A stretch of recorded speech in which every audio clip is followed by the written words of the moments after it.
conversation. Thank you, Foreign Minister Chavusoglu and Foreign Minister Hanif Atmar.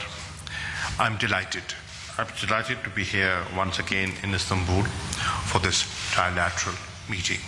You pointed out how useful this forum was, and we had 8 meetings in the past.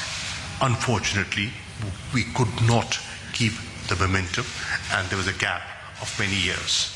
But once again, I think in time, at a critical juncture in the peace process, we've realized that this is a useful forum, and we should re-engage through this forum, not just at the ministerial level, also at the leadership summit level.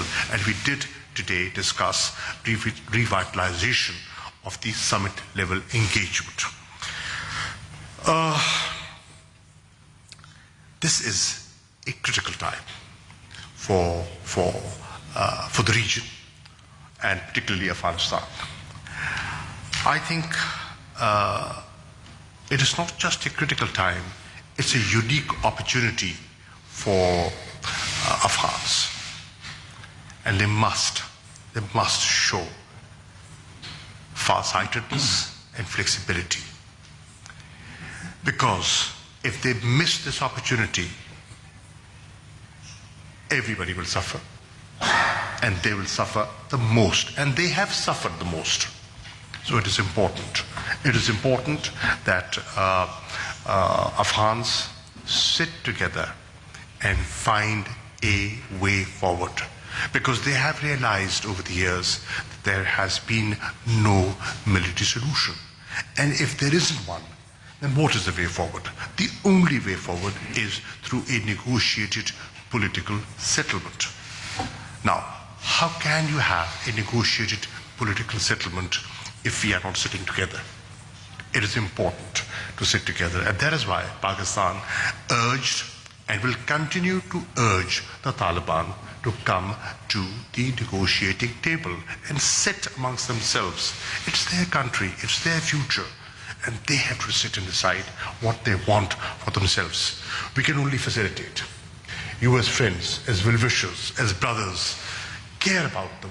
We care about them. And we've suffered. After the Afghans, if somebody has suffered, we in Pakistan have suffered the most in human terms, in economic terms. We want to move forward. We feel with a stable, peaceful Afghanistan, we benefit. It is in Pakistan's interest to have a peaceful, stable Afghanistan. And, reap dividends of regional connectivity if there's peace in Afghanistan. So today, I think it was a good and important meeting, and thank you for keeping the meeting intact despite the postponement of the conference. This was useful. I'm happy that we were able to discuss the peace process. I'm happy we were able to discuss the economic cooperation and the possibilities of better connectivity and the benefits of better connectivity. We were also able to discuss security issues, issues of migration, issues of refugees, and the summit level engagement. As you pointed out, illegal migration is an issue which needs to be tackled, and we can only do it collectively. Individually, we might try but not succeed, but collectively we can find answers, and I did discuss this issue when I was in Tehran with Jawad Zarif, my friend as well. I'm happy that we've agreed, all 3 of us, to a joint statement. This joint statement is an indicator of our desire to move forward. So thank you for giving us this opportunity. Thank you very much, my brother.